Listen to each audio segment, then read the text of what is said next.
বললেন শুধু তোমরা সকলে আমার কাছাকাছি আসো। ফাহুশিদা মান হুশিদা, যারা আসার তারাই আসলো। আমরা যখন দোয়া করি আমরা কিন্তু বলি যে ভাই কাছাকাছি আসেন। এই কথাটা এটা আল্লাহ রাসূলের কথা। আপনি পিছনে থাকলে মনোযোগ থাকে না।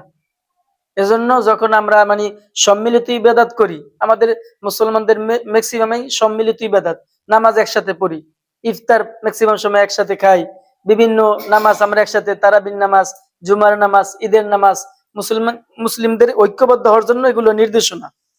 দেখেন, ফাশুহিদা মান হুশিদা, বিশ্বনবী বললেন যারা আসার তারা আসলো। এরপরে তিনি বললেন সাআকরাউ সালাসাতুল কুরআন ফা ইন্নী সুলুস, তিনি বললেন যে আমি তোমাদের সম্মুখে এই মুহূর্তে কোরআনের 3/1 পড়ব। কোরআনের 3/1 পড়ব।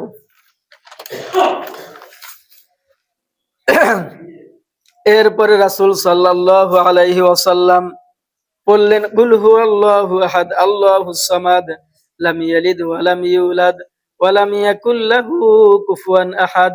একবার পাঠ করছেন। আল্লাহ রাসূল বলছেন যে তোমাদের সম্মুখে কোরআনের 3/1 আমি পাঠ করব। পাঠ করছে শুধু একবার, কুল হুয়াল্লাহু আহাদ, এটা করে সে রাসূল চলে গেছে। সুম্মা, অতঃপর আবার যখন আসলো, সাহাবীরা বসে থাকলো যে হুজুর আমাদেরকে কোরআনের 3/1 পড়ে শোনাবেন। বিশ্বনবী এসে বললেন তোমরা বসে আছো। তারা বলল হুজুর আপনি তো বলছেন আমাদেরকে কোরআনের 3/1 শোনাবেন। বিশ্বনবী বললেন আমি তো তোমাদের সম্মুখে পাঠ করছি কুল হুয়াল্লাহু আহাদ আল্লাহুস সামাদ লাম ইয়ালিদ ওয়া লাম ইউলাদ ওয়া লাম ইয়াকুল লাহু কুফুয়ান আহাদ।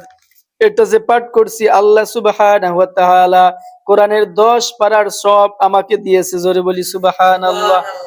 তাহলে কোরআনের এই সূরাতুল ইখলাসের অনেক ফজিলত, বিভিন্ন ফজিলত শেষ করে দিচ্ছি। তারপর দেখেন, এক ব্যক্তি ঈশার নামাজে, মাগরিবের নামাজে আপনি বিশেষ করে ওই সুন্নতের প্রথম রাকাতে পড়বেন সূরাতুল কাফিরুন, দ্বিতীয় রাকাতে পড়বেন ইখলাস। এক ব্যক্তি ইখলাস পাঠ করতে রাসূল শুনছে। আল্লাহর নবী শুনে বললেন ফাজা রাজুলুন ক্বাদ আরাফা রাব্বা।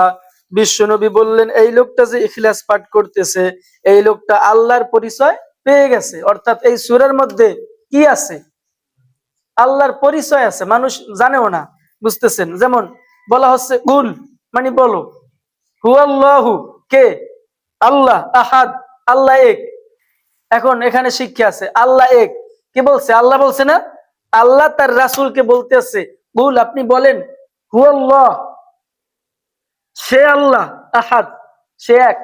এখন আপনি যদি বলেন যে ভাই যে আপনি কথা বুঝবেন যে উপরে একজন নিচে একজন, নিচে কেউ আছে, এই ধরনের কথা আপনি বলেন, আপনি আল্লাহর সাথে সরাসরি অংশীদার স্থাপন করছেন। কথার মধ্যে আপনি কথা বললেই হয় না। বিশ্বনবী বলছে যে মাংসমাতা নাজা, চুপ থাকো, কথা বলবা না। অতিরিক্ত কথা বললে ভুল হওয়ার আশঙ্কা আছে। এজন্য যেটা প্রয়োজন সেটি আপনি বলবেন, অতিরিক্ত আপনি কথা বলবেন না। দেখেন, এরপরে দেখেন, তাহলে রাসূল বলছে যে এই লোকটা আল্লাহর পরিচয় পেয়ে গেছে। আল্লাহর পরিচয় কিভাবে? এরপর বলছে আল্লাহুস সামাদ, মানে হচ্ছে আল্লাহুস সামাদ মানে কি? আল্লাহ কারো মুখাপেক্ষী নন। এখন আপনি যত বড় ধনী হন, আপনি যে এই বাড়ি নির্মাণ করবেন মিস্ত্রির কাছে যেতে হবে না? হুজুর যত বড় হুজুর হোক, কি মানুষ ছাড়া চলতে পারবে? এক কথায় আমরা এতটুকু বুঝি যে পৃথিবীতে যত প্রভাবশালী হোক, কি হলো আল্লাহ পাক জানে, আপনি একা পারবেন না। আল্লাহ বলছে আল্লাহুস সামাদ, আল্লাহ কারো মুখাপেক্ষী নন। কি ভাই মুখাপেক্ষী?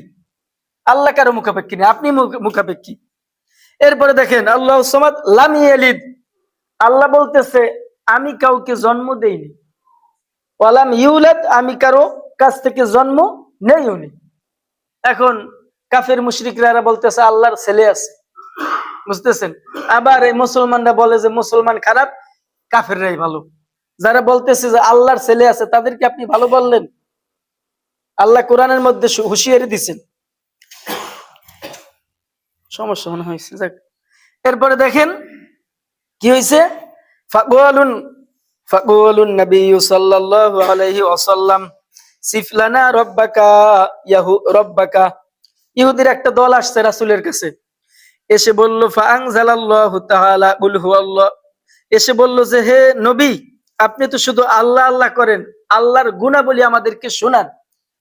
আল্লাহ নাজিল করলেন ফাআনজালাল্লাহু তাআলা কুল হুয়াল্লাহু আহাদ। হে নবী, ইহুদিরা আমার গুণকীর্তন শুনতে চায়, আপনি সূরাতুল ইখলাস পাঠ করে এদেরকে শুনাই দেন। জোরে বলি সুবহানাল্লাহ। তাহলে দেখেন এই সূরার মধ্যে কত ফজিলত আছে। এরপরে দেখেন আন্নাল মুশরিকিনা কুলু বি আন্নাসুফ লানা রব্বাকা। মুশরিকরা আসছে, একটা হইছে ইহুদি আর একটা হচ্ছে মুশরিক। মুসলমানদের মধ্যে মুশরিক আছে, মুশরিক যারা আল্লাহকে এক মানতে চায় না। মুশরিকের একটা দল এসে বলছে যে আল্লাহর পরিচয়, আল্লাহর বংশ পরিচয় আমাদেরকে তুমি শোনাও। আল্লাহ বললেন, কি বললেন? ফাআনজালাল্লাহু তাআলা কুল হুয়াল্লাহু আহাদ। মুশরিকদের দলের কাছে আপনি বলে দেন সূরাতুল ইখলাস। তাহলে কি ভাই, ইখলাসের ফজিলত আছে না? এরপরে দেখেন আরেকটা দল আসছে, গ্রাম্য ব্যক্তি আসছে, সে বলছে ফাকালু আনসাব লানা রব্বাকা ইয়া মুহাম্মদ, তোমার রবের পরিচয় আমাকে শোনাও। আল্লাহ একই কথা বলছে যে এই সূরাতুল ইখলাস তাদেরকে শুনিয়ে দেন। 4 নম্বরে আসছে ওয়ালাত লিকুরাইশ, তার বংশের লোকের আসছে যে হে নবী, আপনি আমাদেরকে আল্লাহর শুনান। কি শোনাবেন? হে নবী, আপনি আমাদেরকে আল্লাহর বংশ পরিচয় জানিয়ে দেন। আল্লাহ বললেন ফাআনজালাল্লাহু তাআলা কুল হুয়াল্লাহু আহাদ, আপনি আবার তাদেরকে কুল হুয়াল্লাহু আহাদ বলে দেন। তাহলে আল্লাহর এই যে সূরাটা মাত্র কয়েকটা আয়াত, অসংখ্য ফজিলত, আপনি সব